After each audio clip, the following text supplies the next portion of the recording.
እመቤታችን እንዲሁ ይገርመኛል። የመጸወተ የዘከረ የተራቆተውን ያለበሰ የተራበውን ያበላ እንዲህ ያላለችና በስም ያዘነውን ያረጋጋውን ማረልኝ አለች። በስም ያዘነውን ያረጋጋ ማለት አይዞ ማርያምን ያህል እናት እያለች ብሎ ያጽናናውን ማለት ነው። ድንግል ማርያም አለችልህ ያለውንም ቢሆን እባክህ አጽናናልኝ። እውነት ነው። እሷ አለችላችሁ ከማለት በላይ ምን ማጽናናት አለ? ምን ገንዘብ አለ? ምን ትርፍ አለ? ጸጋ የተመላችውን ከመስጠት በላይ ምን ጸጋ ይኖራል ብላችሁ? የጸጋ ግምጃ ቤት እሷ አይደለች?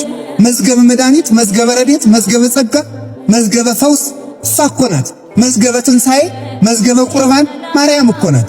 እሷ አለችልህ፣ እሷ አለችልሽ፣ እሷ አለችላችሁ ከማለት በላይ ምን ማጽናናት ይኖራል?